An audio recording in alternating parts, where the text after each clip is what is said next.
You didn't choose most of what you saw today. Your feed did. The videos, the posts, the ads, the opinions, all selected for you by a system you never see and never agreed to.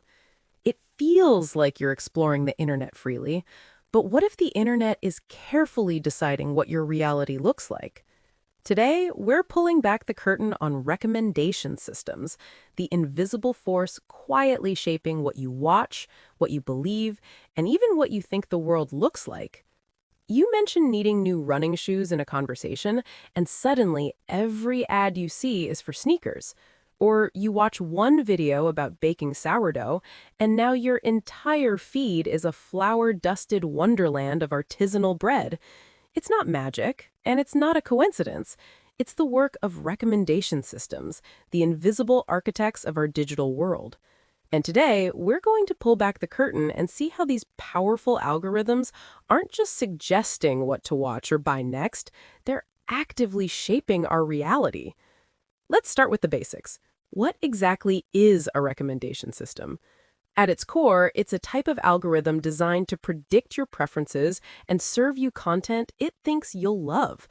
Think of it as a super-powered personal shopper, movie critic, and news editor all rolled into one.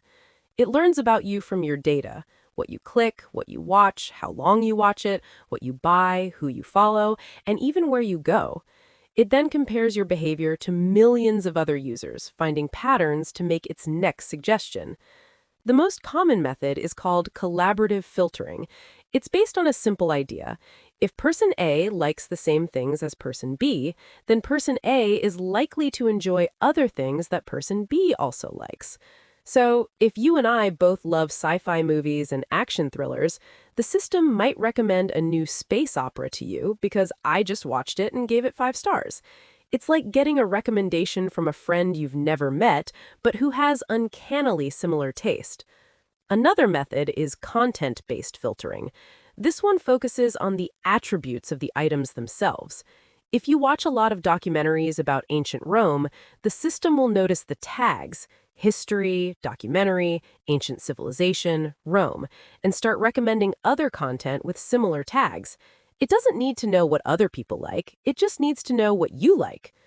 Most modern systems, like the ones on YouTube, Netflix, and Amazon, use a hybrid approach, combining both of these methods to create incredibly accurate and personalized suggestions. And when they work well, it's amazing. They help us discover new music that becomes the soundtrack of our lives, find indie films we never would have stumbled upon, and connect with niche hobbies that bring us immense joy.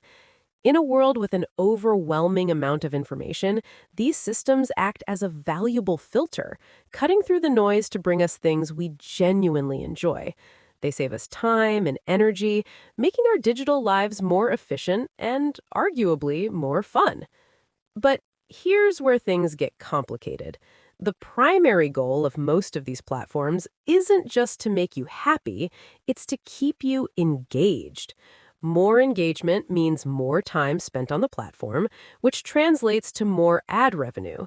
The algorithm's job is to maximize your watch time, your scroll time, your click-through rate, and it learns very quickly what kind of content is best at grabbing and holding human attention. Often, that's not the most nuanced, balanced, or thoughtful content. It's the shocking, the outrageous, the emotionally charged. This leads us to the concept of the filter bubble. Coined by internet activist Eli Pariser, a filter bubble is your own personal, unique universe of information that's been algorithmically tailored for you. The system shows you more of what you think you want to see and less of what you don't. Over time, this can isolate you from differing perspectives and create a skewed perception of the world. If you lean slightly to one side of a political issue, the algorithm might start feeding you more and more extreme content from that side, because extreme content often generates higher engagement. It's a feedback loop. You click, it recommends, you click again, and the recommendations get narrower and more intense. Before you know it, you might feel like everyone agrees with you, because everyone in your digital world does. Conflicting viewpoints don't just seem wrong, they seem non-existent. This algorithmic reinforcement can make it harder to have productive conversations with people who hold different beliefs. It can divide societies and erode the common ground we need to solve complex problems together. The system isn't intentionally trying to divide us, it's just doing its job of maximizing engagement, and division, unfortunately, is very engaging.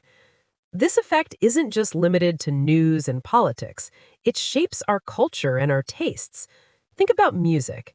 The algorithm might notice you like a certain type of pop music and feed you an endless stream of similar sounding artists. While it feels like you're discovering new music, you're actually just exploring a very small, pre approved corner of the vast musical universe. You might miss out on entire genres jazz, classical, world music simply because you never gave the algorithm a signal that you were interested. Your reality of what music is out there becomes limited to what the algorithm decides to show you. It also shapes our economic reality. For small businesses and creators, being discoverable by the algorithm is a matter of survival. They have to learn how to play the game, optimizing their titles, thumbnails, and descriptions with keywords they hope the algorithm will favor. This can lead to a homogenization of content as everyone tries to fit into the mold that is proven to work. The quirky, unconventional creator who doesn't fit the pattern might struggle to find an audience, no matter how brilliant their work is. The algorithm becomes a gatekeeper, deciding who gets seen and who remains invisible. So, what can we do? Are we just puppets on an algorithmic string? Not at all. The first and most important step is awareness, understanding that what you see online is not an objective reflection of reality, but a personalized, curated version of it. With this awareness, we can start to take back control. One powerful strategy is to be intentionally curious. Actively seek out perspectives that are different from your own. Follow creators or publications that you don't necessarily agree with. Use a private browsing window to search for topics without your past history influencing the results. See what the digital world looks like outside of your bubble. You can also consciously train your algorithm. Think of it like a pet. If you reward it for bringing you junk food, it'll keep bringing you junk food. But if you reward it for bringing you healthy, interesting meals, it will learn to do that instead. Make a point of watching that long-form documentary, listening to a different genre of music, or engaging with content that challenges you. Hit the not interested or don't recommend this channel button on content you feel is low quality or manipulative. Over time, you can nudge the algorithm towards showing you a more diverse and enriching feed. Finally, remember the importance of the offline world. The richest realities are built on a foundation of real world experiences and face to face conversations. Join a local club, take a class, talk to your neighbors, read a physical book from the library. These experiences provide a crucial counterbalance to the curated reality of our screens.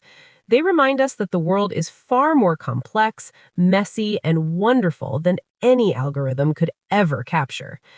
Recommendation systems are incredible technology with the potential to do immense good, but they are tools, and it's up to us to use them wisely. By being mindful consumers of information, by actively diversifying our digital diets, and by staying grounded in the real world, we can harness their power without letting them dictate our reality. We can ensure that they serve us, not the other way around.